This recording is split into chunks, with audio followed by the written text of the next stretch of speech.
Welcome, everybody, to Funeral Nation episode 133. I'm Ryan Thogmartin. That is Jeff, the funeral commander, Harbison. And Thanksgiving's over. Now what? Thanksgiving's over. Now we're in the full-blown holiday season, which for me, it actually starts at Thanksgiving. According to Walmart and the radio stations, it starts way earlier than that. So is it customary now to say Merry Christmas and Happy Holidays? Yeah, it's just you start that about the third week of football season for college. You just carry that on, forever, and that runs till Easter in some regions of our country. That's right. Lights off the porch. So let's just real quickly. We have Jamie and our crew from C&J that powers this thing. So let's go ahead and recognize them. What payment method do you prefer families use for your goods and services? Most funeral homes and cemeteries prefer cash check or credit card over life insurance as the preferred method of payment. However, families who use life insurance are able to purchase the funeral service of their choice and spend 31% more on your goods and services.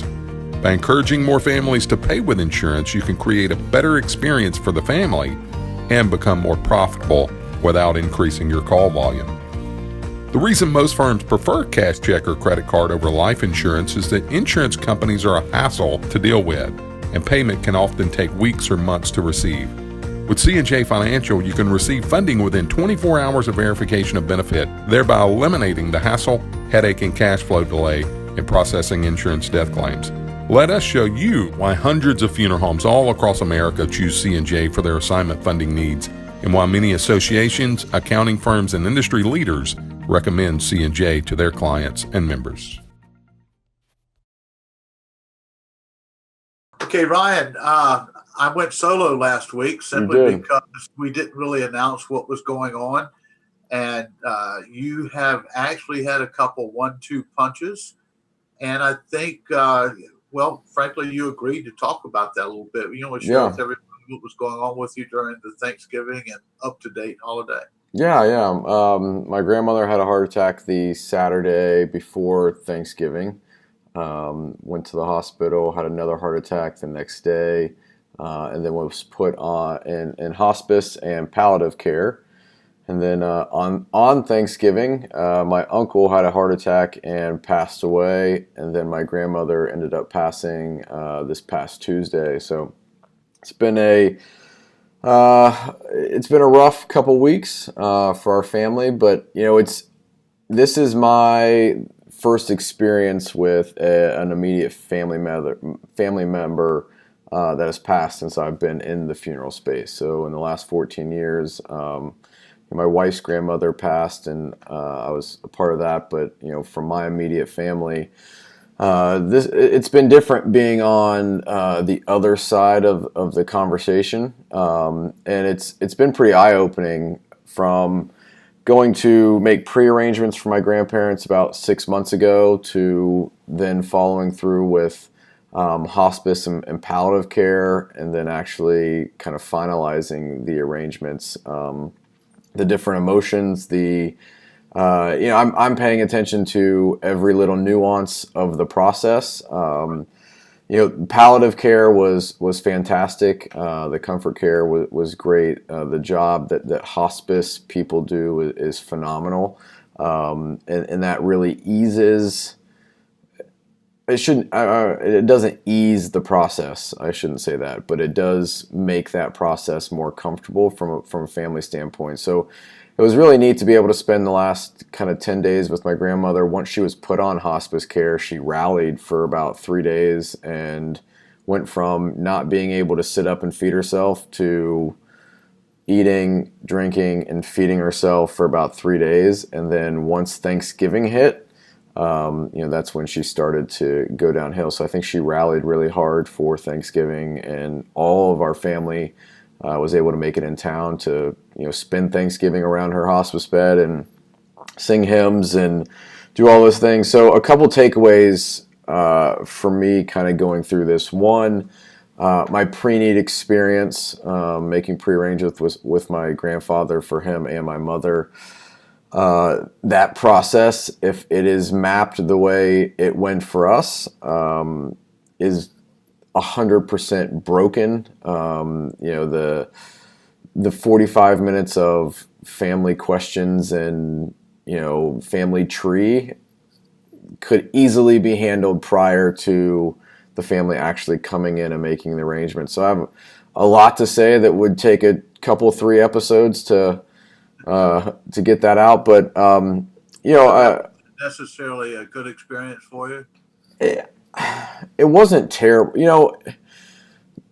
If I knew nothing about the profession, I probably wouldn't have had the expectations I had coming into it, knowing the things that are available from a personalization standpoint, knowing the companies that exist that could have made that, if the funeral home used some of that technology, that would have made the process much more, I wouldn't say enjoyable, but, I left the pre-arrangement like, man, this is an hour and a half that I'll never get back. And we really didn't even talk about my grandmother or my grandfather's life. It was just, data gathering that was, could have been handled through an email or something prior, or, different software that exists. So, that process is broken, I think, a lot. And, as we've dealt with some of our clients and worked with some hospice and palliative care employees and professionals through a couple of different companies that we work with,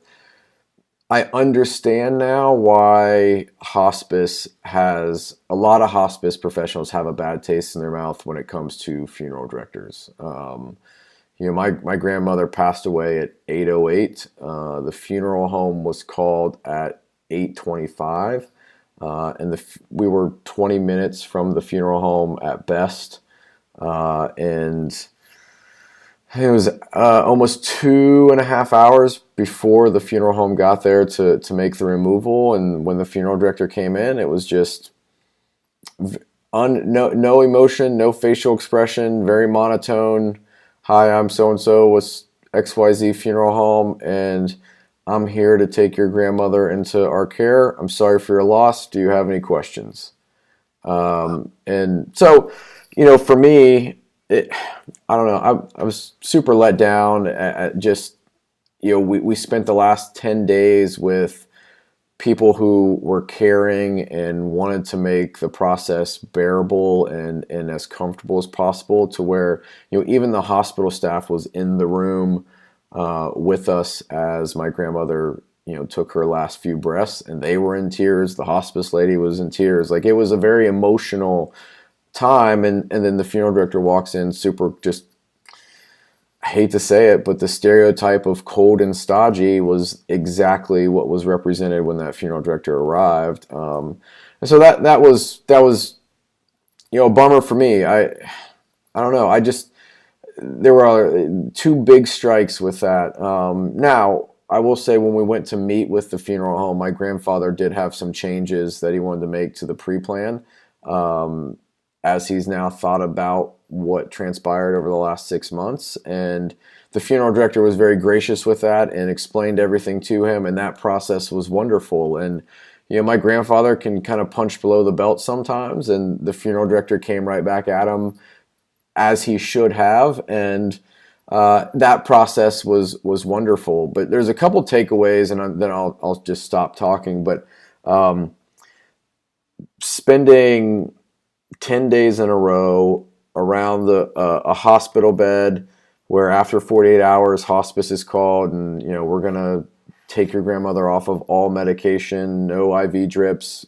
She had do not resuscitate in her living will. And so she went from, we thought she was going to be unhooked from everything, and that was going to be the end, to, once she was unhooked, it was like she was rejuvenated, and all the medicine that was supposed to keep her alive, it didn't do its job, and she was far better for the 72 hours following being unhooked from everything. And so a couple of different takeaways. One, I've never been with anybody in that end of life period. And my grandmother said 4 different times that the door to heaven was open. So that was super comforting for our family. But just to be able to see her have the awareness, like she had a choice of when she wanted to go, was pretty phenomenal. Family gathering, almost 30 people in a hospital room, holding hands and singing hymns, and just conversating and memory telling. My grandmother gave every single person in the family one-on-one instructions. The grandsons that weren't married, they were told they need to find a strong woman to take care of them, and they needed to hurry. We were instructed to take care of my grandfather, instructed to put one of her prized recipes inside of her coffin with her. Just a lot of great conversation, but my grandmother seemed at peace with all of it, and she was aware of the situation, and she was aware of what was transpiring. And, you have this hope on the other side that, maybe she pulls through, but reality. And when that happens, the thing that was the biggest, that stood out to me the most in that process, was the regret, not from my grandmother's side, but from the family side, of all of the things that were never said come spewing out, and all of the emotion and all of the I love yous and you're the greatest in the world, all the things that would have made great conversations and really connected people deeper, were all of a sudden spewed out in the last 72 hours before the last breath, because they were never said before. And for me, that was one of the biggest takeaways of, we bottle a lot of things inside and don't say the things that should be said. And then when that moment comes, it's like a geyser gushing with all of this emotion and all of these I love yous and regret from, I should have done this with her, and she really wanted to go here, and we should have taken her there, and we never did, or I never made time to come home for Thanksgiving or Christmas. And we had one family member that traveled international to get here, that hasn't been home for an extended period of time for a few years, and said, I had no idea the love that I was missing by not being connected. And I've never been in an environment where there was that much love in one place. And so that was, just, those are a few interesting takeaways. And I'm trying to, the funeral takes place in 2 days. And so after that, I'm going to kind of try to digest all of that and put it into some content, because,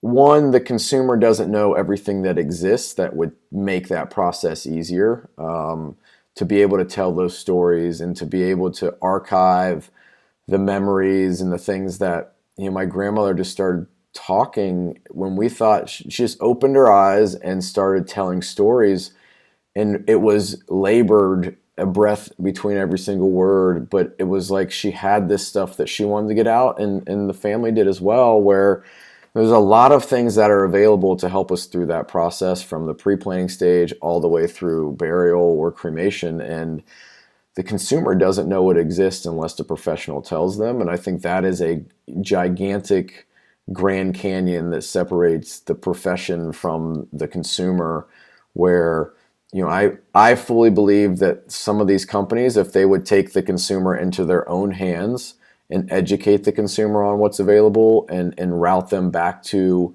the funeral director to get that service, the profession would be in a lot better place, because the consumer is reliant on whatever the funeral director tells them. And through our process, as soon as the word price was mentioned by my grandfather, the conversation completely changed, and nothing was presented except the bare minimum. And there's a lot of things that I think my family would have found valuable that were not presented, that now I'm going and saying, okay, we can order this jewelry, or we can have this send off, or we can do a dove release, or we can do the things that would have meant a lot to my grandmother. Just like, the foresight companies, planting a tree in my grandmother's memory.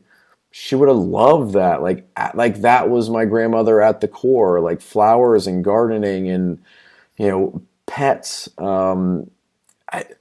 don't know. I feel like there's a lot of work that has to be done on my end to educate the family, my family, on what is available, because things weren't presented by the funeral director, because price was, mentioned, and all of a sudden the conversation just is all about price from that point. And that outside of that, I mean, my grandmother's going to have a great funeral. Don't get me wrong. Like, it's going to be wonderful. It's a perfect send off for her personality, and the things that she loved have been interwoven into parts of the service. But I mean, there's a whole lot more that's out there that, I know it exists because I'm in the profession, but 99% of consumers have no idea. And there's a ton of things that could ease that process. Yeah. Wow. Just sitting here listening to you, a few things come to mind as you were talking. Number one, I fully agree and understand about the impersonal transfer and or removal. That was something when I started my own funeral homes. I spent time with hospice owners, and that was one of the things they mentioned. That it's just come in there. It's almost like picking up anything, move on. Yes, there's the basic condolence, etc. But gosh, we could do a lot better job. And there are funeral homes that do. I'm sorry that your family had to experience that. And frankly, this were where I believe that training is a must. And I can tell you I've had tremendous success with transfer, because that is a memorable opportunity. It's the last time that they have a real touch with that person prior to coming to the funeral home. Yeah. Secondly, you shared about emotions and what was said and wasn't said.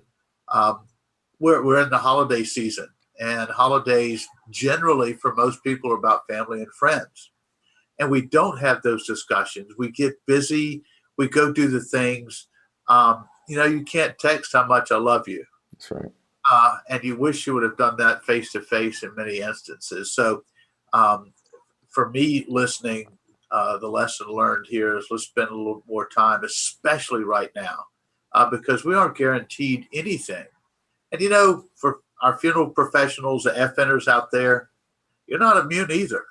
As we see to Ryan losing a loved one, and frankly, funeral directors and funeral home owners die. I know that's a weird phenomenon, but we've seen that happen this past year.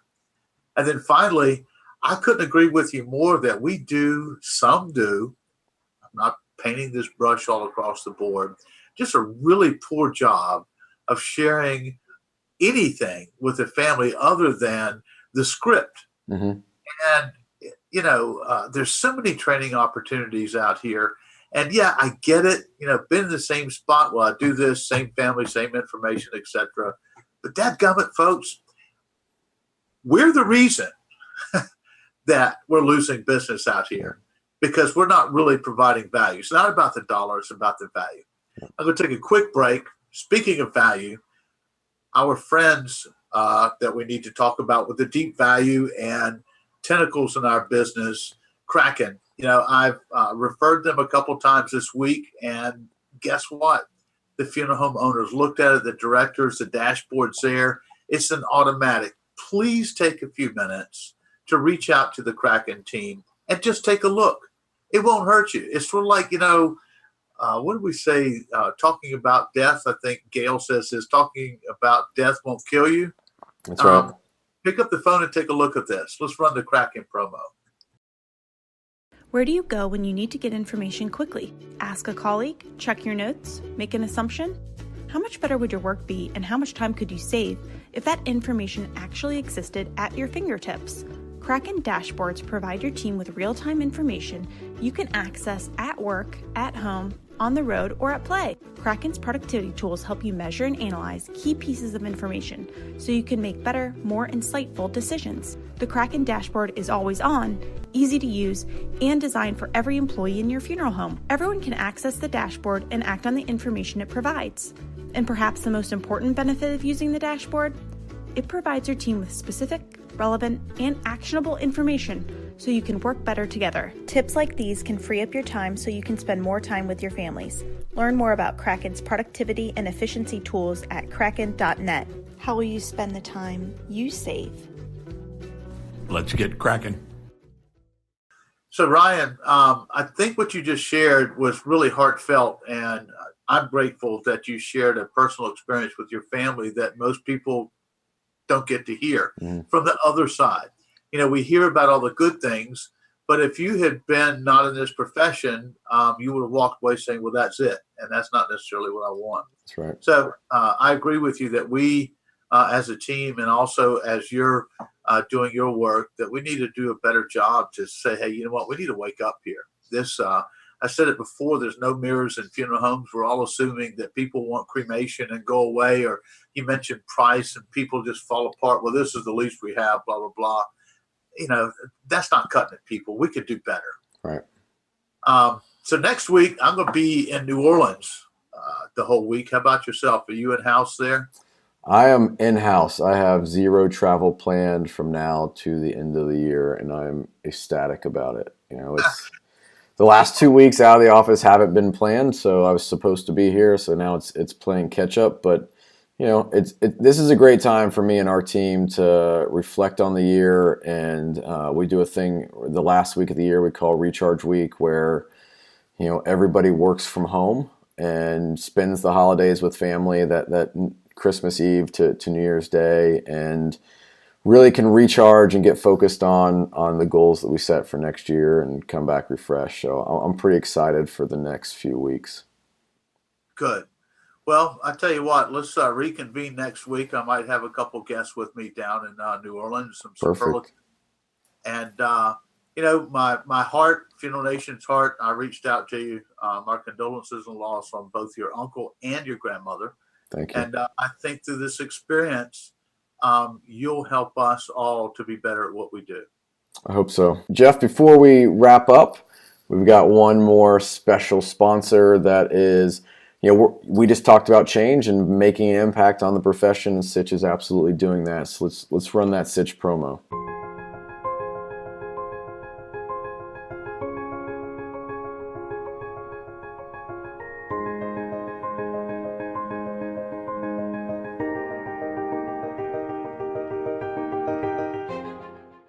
All right.